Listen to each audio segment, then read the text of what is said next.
Muy buenos días, bienvenidos, bienvenidas a este encuentro para conversar sobre diplomacia científica en Latinoamérica y el Caribe, nuestra región. Encuentro organizado por Diplocientífica, la red de diplomacia científica en Latinoamérica y el Caribe. En esta oportunidad nos acompaña el doctor Ezcurra, de origen argentino. El doctor Ezcurra completó su doctorado en el Reino Unido, estudiando la ecología de la frontera entre México y Estados Unidos.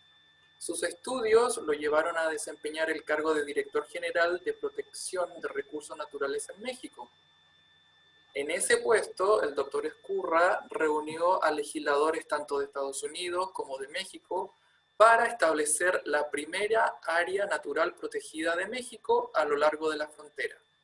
Esto es la Reserva de la Biosfera El Pinacate y el Gran Desierto de Altar. Actualmente el doctor Ezcurra es profesor de ecología en la Universidad de California, Riverside, desde donde realiza una investigación interdisciplinaria que aborda tanto las ciencias de la conservación, la biogeografía y la aplicación de modelos matemáticos, asegurándose siempre que su investigación se traduzca en información clave para la definición de políticas públicas.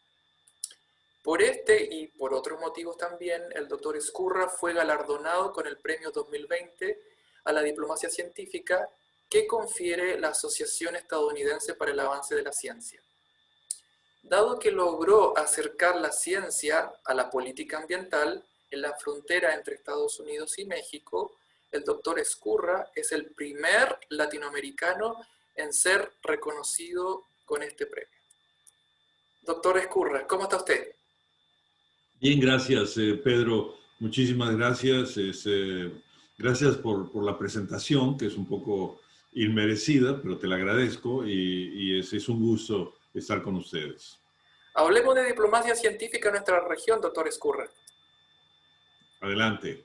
En primer lugar, ¿cómo definiría usted la diplomacia científica? La diplomacia científica es el uso del conocimiento científico para promover el entendimiento y el diálogo entre sociedades y culturas, para generar puentes de diálogo entre sociedades y culturas. Particularmente importante en estos momentos en los cuales a veces el pensamiento no científico, y no lo digo en un sentido peyorativo, porque el pensamiento no científico en el arte o la música puede ser increíblemente importante y válida, pero a veces el pensamiento irracional, el pensamiento supersticioso o la defensa fundamentalista de principios ideológicos, en últimos años a veces parecen tomar preeminencia en la esfera del diálogo internacional. En ese contexto, la ciencia genera un lenguaje, una sintaxis al diálogo, basada en los datos, basada en la información, basada en el conocimiento, que es extremadamente importante. Sí, y hablemos un poco acerca de su trayectoria laboral. Recuerdo que usted ayudó a crear el primer acuerdo entre México, Canadá y Estados Unidos para la conservación y gestión de la vida silvestres, como también de los ecosistemas. Así es. Sí, en ese sentido, ¿qué logros destacaría usted de este acuerdo desde el año 95? Bueno, la cosa empezó un poquitito antes, empezó en el 92. Yo llegué a México desde los 70, después del golpe de Estado en Argentina. Hice de México mi país, lo cual no cuesta ningún trabajo porque México es un país maravilloso. Sí, la gente en México, realmente el pueblo mexicano es maravilloso, es acogedor, es generoso. Y empecé a trabajar en México, pero juré, viniendo de los años de plomo, los años negros de las dictaduras sudamericanas, que no me iba a meter en política jamás en mi vida, y que iba a trabajar encerrado en mi laboratorio haciendo investigación científica. En el año, lo recuerdo muy bien, en junio de 1992 se suena el teléfono en mi laboratorio en la Universidad Nacional Autónoma de México. Atiende un joven que era en aquel momento mi técnico académico, el que me apoyaba en los experimentos y trabajos de investigación, y me dice: te habla Luis Donaldo Colosio. Luis Donaldo Colosio, para los que no conocen la historia reciente de México, en aquellos años había sido puesto por el presidente Salinas al frente de la nueva Secretaría de Desarrollo Social y Medio Ambiente. Era una persona conocidísima en México, y yo pensé que era un chiste. Realmente yo pensé que era un chiste cuando me dicen te habla un ministro así por el teléfono, ¿no? Yo pensé que era un chiste. Realmente pensé en un gran científico mexicano, ahora súper reconocido, Antonio Lascano, que cada vez que me hablaba en mi laboratorio y preguntaban de parte de quién, decía su profesor de piano, su maestro de ballet o cualquier cosa, ¿no? Y entonces atendí pensando que era Toño. Y mi sorpresa, una voz muy seria al otro lado me dice: habla Luis Donaldo Colosio. Y me invitó a tomar un café con él. Y entonces fui a tomar un café con él, platicamos, y me invitó a que trabajara con él en la Dirección General de Recursos Naturales. Yo nunca había estado en el gobierno, jamás había estado en gobierno, pero me convenció de que tenía una intención honesta de hacer cosas por el medio ambiente. Entonces pedí una licencia en la universidad, no renuncié, me dieron un paréntesis abierto en el trabajo y me fui a trabajar con Luis Donaldo Colosio. Ahora, habiendo sido yo nacido en Argentina, trasladado a México y con un paréntesis en el medio de varios años haciendo mi posgrado en el Reino Unido, tenía facilidades de idioma, hablaba el inglés bien, y sobre todo creo que me entendía con la mentalidad anglosajona, que no siempre funciona en paralelo con la mentalidad latinoamericana. Entonces, una de las primeras cosas que me di cuenta que podía hacer desde el área de conservación, a mí me tocaba, era mi responsabilidad, la interacción con organismos en el gobierno federal de los Estados Unidos, en particular el Fish and Wildlife Service y el National Park Service. Estaba dentro de mis responsabilidades llevar la interacción con las agencias de conservación dentro del Departamento del Interior. Entonces empezamos a trabajar juntos y encontré una gente maravillosa en Estados Unidos. Una de las cosas que aprendí en Estados Unidos, independientemente de quién esté coyunturalmente en el gobierno, es que el servicio civil de carrera es una cosa muy importante. Los funcionarios trascienden de un gobierno a otro, de republicanos a demócratas, ahí están y dedican su vida al servicio civil. Ven el trabajo para el gobierno como una pasión, ¿no? como realmente un servicio a la nación. Entonces me encontré con gente maravillosa y empezamos a trabajar juntos. Uno de los primeros desafíos que se me ocurrió enfrentar fue la posibilidad de crear un área protegida en la frontera entre México y los Estados Unidos. En aquella época, México tenía una política desde Relaciones Exteriores que era hostil a la generación de áreas protegidas en la zona fronteriza, porque veían ideológicamente las áreas protegidas como un legado de Roosevelt, que efectivamente lo fue, y Roosevelt fue el gran promotor de los parques nacionales, y creían que la idea de parques nacionales era una idea de alguna manera imperialista, era parte del Big Stick de Roosevelt, y de Teddy Roosevelt, de Teodoro Roosevelt, Roosevelt el primero. Y entonces veían con hostilidad la idea de parques nacionales en la zona fronteriza.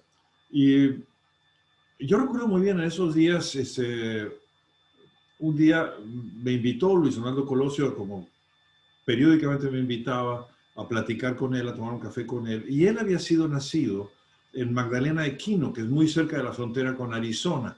Es una zona muy cerca a un gran pueblo indígena que son los Pápagos, los Tohono O'odham en su idioma. Y le dije: Luis Donaldo, ¿por qué no protegemos el gran desierto de Altar, que es una zona en ese momento como tierra de nadie, abandonada, es hiperárida, no hay agricultores, no hay ganaderos ahí, es demasiado árida. Y en ese momento es un lugar prácticamente de saqueo de rocas y minerales y medio tierra de nadie.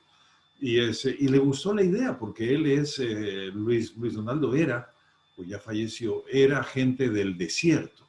Y me dijo, me encanta la idea, ¿qué hacemos? Le digo, mira, hay que hablar con el presidente de la República. En ese momento ocurrió también, a veces las cosas se sincronizan unas con las otras. Salinas estaba tratando de firmar el Tratado de Libre Comercio de Norteamérica, la primer firma del Tratado de Libre Comercio de Norteamérica. Salinas, Y el presidente. el presidente Salinas, sí, el presidente Salinas. Y el Sierra Club y las organizaciones ambientalistas de Estados Unidos, con mucha razón, estaban haciendo su vida miserable, porque decían que el Tratado de Libre Comercio iba a representar que muchas industrias contaminantes de Estados Unidos se vinieran a México y en vez de contribuir a disminuir el impacto sobre el medio ambiente a nivel continental en Norteamérica, lo iba a exacerbar. Y entonces Colosio va con la idea de hacer un área protegida en la frontera y a Salinas le encantó la idea porque qué mejor prueba de buenas intenciones ambientalmente que hacer eso. Entonces de golpe me encontré con que una idea que surgió en una fogata, yo había trabajado muchos años en el Pinacate y en el Gran Desierto haciendo investigación, que una idea loca que surgió de una fogata a la noche en el campo, de golpe estaba en la oficina del presidente de la República. Y el presidente dijo, sí, adelante. Y entonces hicimos todo el proceso de creación de la Reserva del Pinacate, que también tuvo ciertos elementos simbólicos para mí muy importantes. El Pinacate y el Gran Desierto de Altar históricamente han sido parte del territorio tradicional histórico, del gran territorio de la nación Pápago, de los indígenas Otham, que es una tribu binacional que se encuentra en los dos lados de la frontera. La frontera entre México y Estados Unidos los partió a la mitad el Tratado de Guadalupe Hidalgo. Entonces fui en singular a un pueblo que se llama Cels, que es donde está la autoridad tradicional Pápago. Tuvimos una reunión, una asamblea con los representantes de la nación Pápago. Ellos prefieren que no se les llame tribu, prefieren llamarse a sí mismo una nación. Y compraron la idea totalmente. Pero dijeron, pero queremos que en la declaratoria, si va a estar el presidente de México, que esté también el presidente de la nación Pápago, el jefe tradicional de la nación Pápago. Entonces, bueno, otra vez a negociar a la Ciudad de México porque México reconoce a los Pápago como una tribu independiente, tienen su territorio, un montón de cosas, pero no le gusta diplomáticamente llamarlo nación, porque en la definición mexicana, la nación mexicana es solo una, es México, ¿no? En fin, fue un momento de grandes negociaciones, pero para hacer una historia larga, corta, tuvimos un evento en el cual estaba el presidente Salinas de Gortari, el representante de la nación Pápago, el líder tradicional de la nación Pápago, y el secretario del Interior de los Estados Unidos, dedicando el Gran Desierto del Altar como un área protegida y como parte de un corredor binacional que empieza en Phoenix, Arizona, con el Parque Nacional del Desierto de Sonora, se continúa con el Parque Nacional de los cactus, de Organ Pipe Cactus, de los cactus de órgano, por traducirlo de alguna manera, en México le decimos pitayas, y la nación Pápago y el Gran Desierto, un gran corredor de áreas silvestres. Eso tuvo un impacto en los medios increíble. Para mí fue una experiencia, imagínate, ¿no? Un joven investigador que lo sacas de su laboratorio y de golpe, así como el burro que tocó la flauta, de casualidad, estás organizando un evento con el presidente de la República, con el representante de una nación indígena, el líder, no representante, era Sylvester Listo, el líder de la nación indígena binacional, el ministro del Interior de Estados Unidos, dedicando, el gobernador de Arizona también estaba, el gobernador de Sonora, dedicando esa área de conservación binacional, que orgullosamente ahora es Patrimonio Nacional de la Humanidad. Las Naciones Unidas lo ha reconocido. Entonces, ese fue de alguna manera mi bautismo de fuego, muy inesperado. Yo no tengo entrenamiento en diplomacia. Mi único entrenamiento es haber estado semanas, a veces solo, midiendo y contando plantas en el desierto y haciéndome preguntas sobre el origen de la flora de los desiertos, pero que finalmente acabó en este gran evento. Ahora, y perdón, sé que estoy hablando mucho, pero voy a tratar de redondearlo, la pregunta que me hiciste, Pedro. A partir de ahí, ese evento llamó la atención de las organizaciones de conservación en Estados Unidos, no solo las no gubernamentales, que se quedaron así, incluso me llegaron un montón de premios, me dieron varios reconocimientos por haber logrado eso, ¿no? Y yo insisto, yo siempre diré que fue el burro que tocó la flauta, como en la fábula de Samaniego. No hubo realmente, si hubo algún mérito fue de Luis Donaldo Colosio, no mío. Pero el Departamento del Interior en Estados Unidos, donde está el Servicio de Parques Nacionales y el Servicio de Vida Silvestre, empezaron a buscarme para reuniones y para empezar a trabajar juntos. Y ahí fue el momento donde surgió la idea de hacer algún tipo de organización bilateral para la conservación de las áreas silvestres, las áreas naturales protegidas y la fauna silvestre, la flora silvestre. Conservación de la biodiversidad, lo que llamaremos ahora, entre México y Estados Unidos. Y entonces empezamos a trabajar en eso.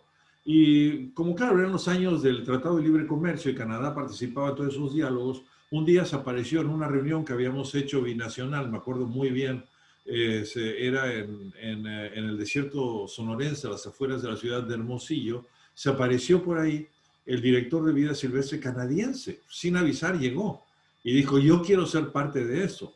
Entonces, ahí me acuerdo súper bien, fuimos a hacer una caminata por el desierto, sí, en lo que yo les mostraba la flora de los desiertos mexicanos, que la conocía ya en ese momento súper bien, porque había hecho investigación durante muchos años en eso.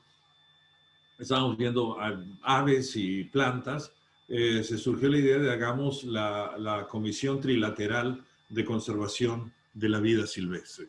Y así surgió, unos pocos meses después fue dedicada la Convención Trilateral de Conservación de la Vida Silvestre, que opera y funciona hasta el día de hoy. Es uno de los organismos trilaterales ya de ese tamaño que han operado más tiempo en el mundo, por lo que yo sé, ¿no? Ya lleva, porque estamos hablando de eso fue en el año 95, ya lleva 25 años que lleva operando la Comisión Trilateral y lo sigue haciendo muy bien. Todos han sobrevivido los cambios de gobierno y a veces las hostilidades, los momentos de altas y bajas entre los gobiernos de nuestros tres países. Sí, un claro ejemplo de integración regional, y eso a propósito de integración regional y a propósito de burros tocando flautas. Eso me lleva a la siguiente pregunta. ¿Cómo considera usted que la ciencia puede contribuir al proceso de integración regional en Latinoamérica y el Caribe? Sí, yo creo que tenemos todos un desafío muy grande por delante. Fíjate que en últimos meses, a lo mejor es producto de la pandemia, sí, de los momentos a veces sombríos que nos ha dado todo ese recogimiento, producto de la pandemia, pero yo siempre he admirado la dimensión científica del siglo de las luces, o de lo que llamamos la ilustración, la importancia que tuvo en el mundo y en particular, déjame que te lo diga, en América Latina. Fue un momento para mí deslumbrante en el mundo en el cual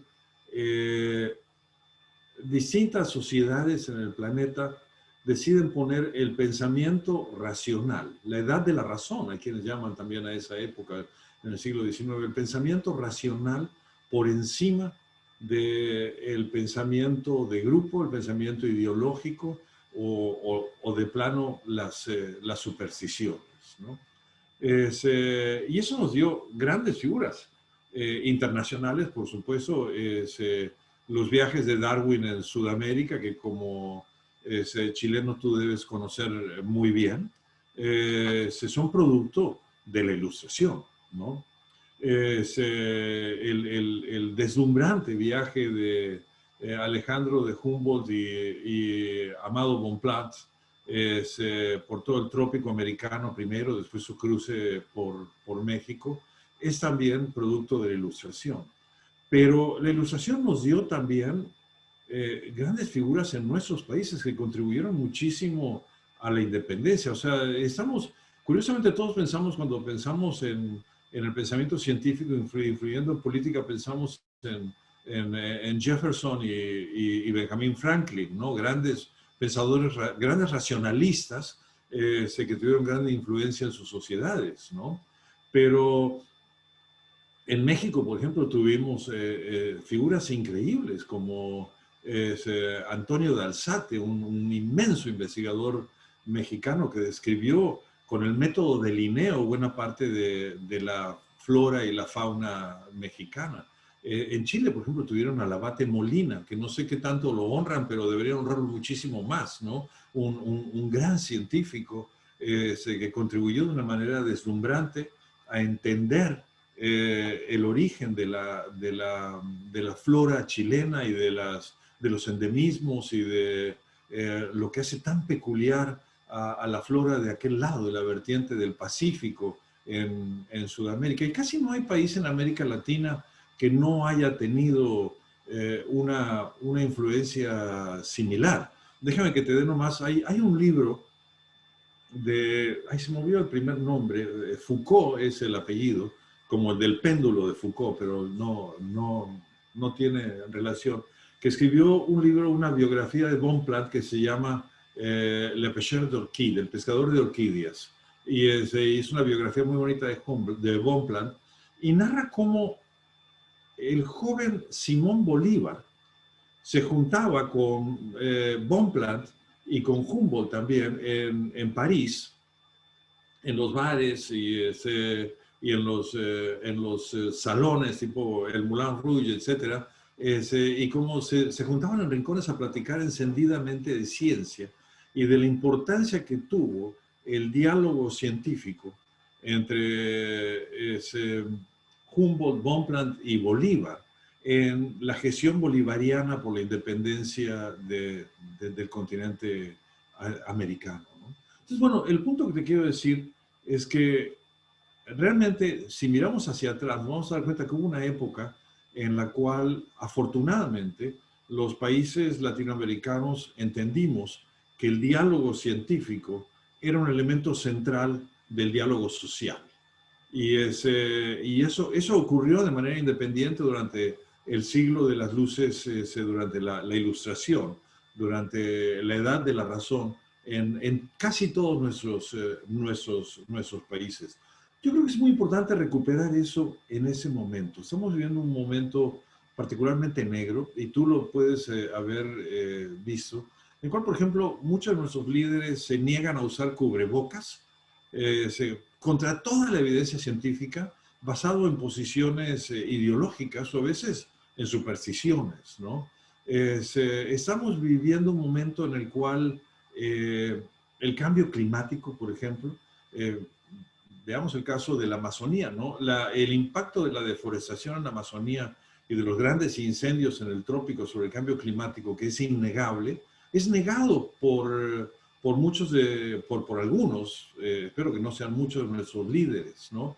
Y de nuestros gobernantes. Estamos en un momento en el cual la ciencia y el pensamiento racional parece haberse hecho a un lado para tomar decisiones básicamente basadas en la ideología. Aquí hay un rol fundamental de los científicos, y no lo digo como una queja, nos tienen que prestar atención.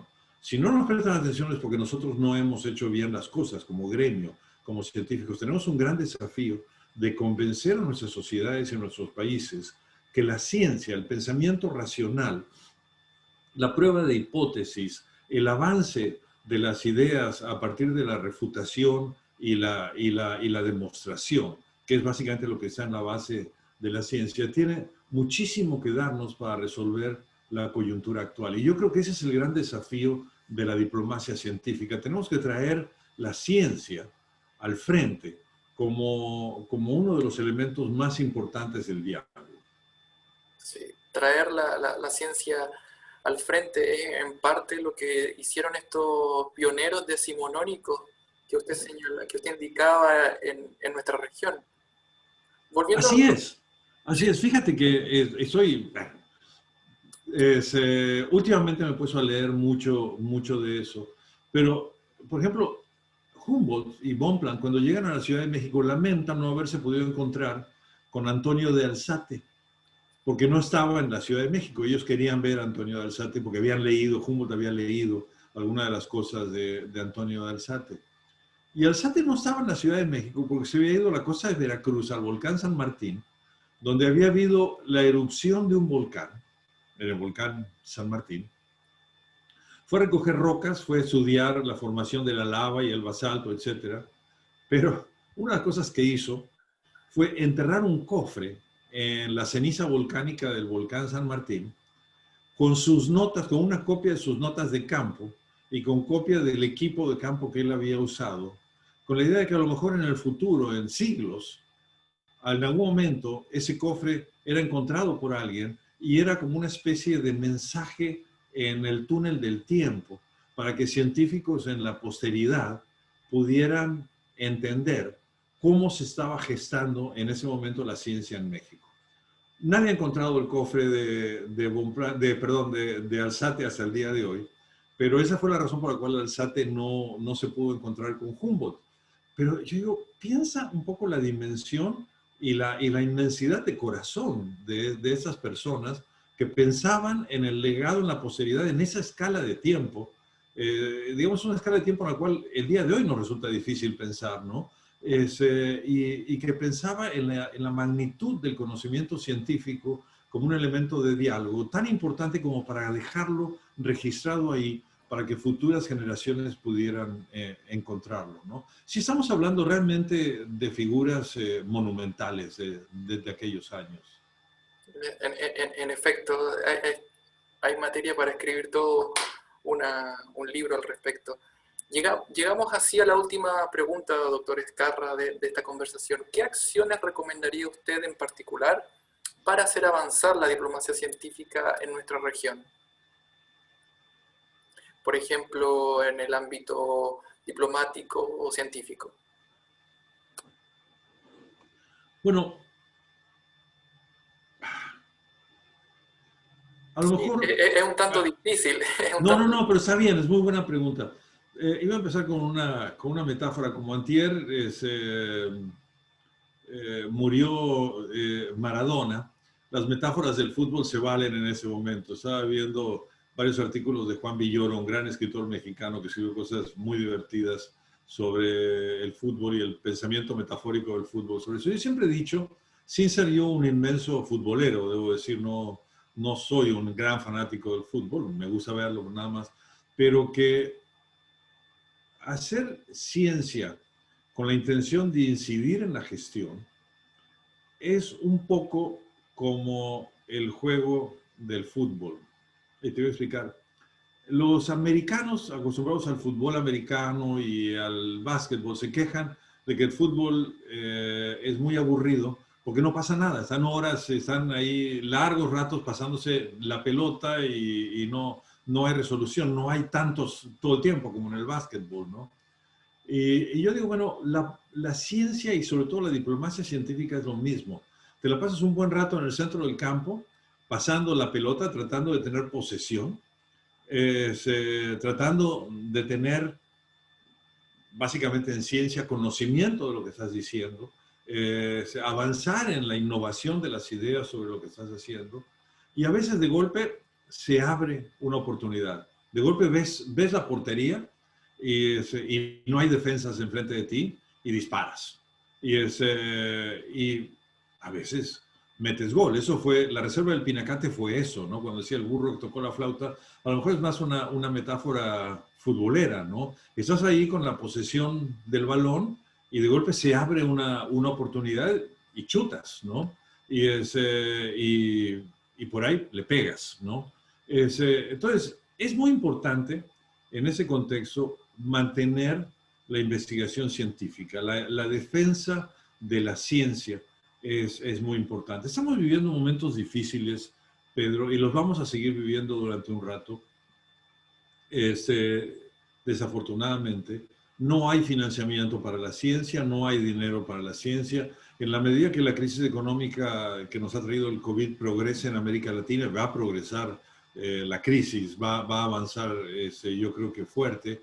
La defensa del pensamiento científico y la defensa de la ciencia se va a convertir en un objetivo fundamental. En ese momento, curiosamente, más que hacer grandes áreas protegidas y todo eso, en últimos pocos años, mi gran preocupación ha sido cómo apoyar a las generaciones de jóvenes que quieren hacer ciencia, a que aprendan a hacer ciencia, a que aprendan a preguntarse y a preguntarse grandes interrogantes científicamente y que aprendan a resolverlos con las herramientas del método científico y sobre todo tratar de abrir camino para que estos jóvenes encuentren trabajos y cosas que hacer.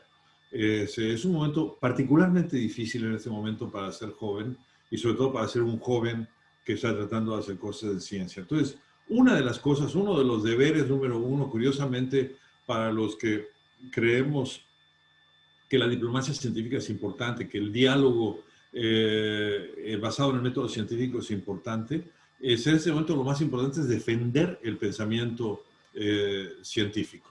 De todas las maneras posibles, no solo a partir de la publicación del paper científico en revistas especializadas, sino también a partir de conferencias, a partir del ejercicio del periodismo científico, de eso que los americanos llaman el outreach, la divulgación del pensamiento científico. Todo eso es extremadamente importante. Y la otra, si puedo dar una recomendación, déjame que vaya a una cosa mucho más reciente. Te voy a dar un ejemplo y luego voy a llevar a la conclusión final. Hace cosa de, ¿qué hará? 4 años. Un poco más, todavía estaba Obama, 5 años. El presidente Obama lo convenció la gente que estaba un grupo de científicos muy importantes que estaban en la NOAA en aquellos años. En particular era la directora de la NOAA, Jane Lubchenco, una gran científica americana, de hacer una inmensa área de no pesca alrededor del archipiélago de Hawái en Estados Unidos. En serio, empezaba a preocuparnos por la protección de los mares, que es, claro, como abajo uno no ve, uno cree que los mares están muy bien, los mares en todo el planeta están increíblemente impactados por la sobrepesca, la contaminación, el plástico, un montón de cosas. Y estos científicos convencieron a Obama de proteger los mares alrededor del archipiélago de Hawái, generar una gran área de no pesca. Todavía estaba en aquellos años Michelle Bachelet en Chile, y Bachelet, la gente que trabajaba con Bachelet también, no me preguntes nombres porque no me acuerdo, pero un grupo de gente de pensamiento científico. Chile tiene grandes científicos de la conservación, algunos con una dimensión internacional increíble, como Juan Carlos Castilla o Merin Kalin Arroyo, ¿no? Algunos de estos científicos chilenos convencieron a Bachelet de hacer lo mismo. Entonces Chile empieza a moverse para proteger áreas de no pesca alrededor de Isla de Pascua y el archipiélago de la isla de Juan Fernández. Y en ese momento me viene a ver un catalán que trabaja en el National Geographic, Enric Sala, acá en Estados Unidos, y me dice, Ezequiel, hay que hacer algo.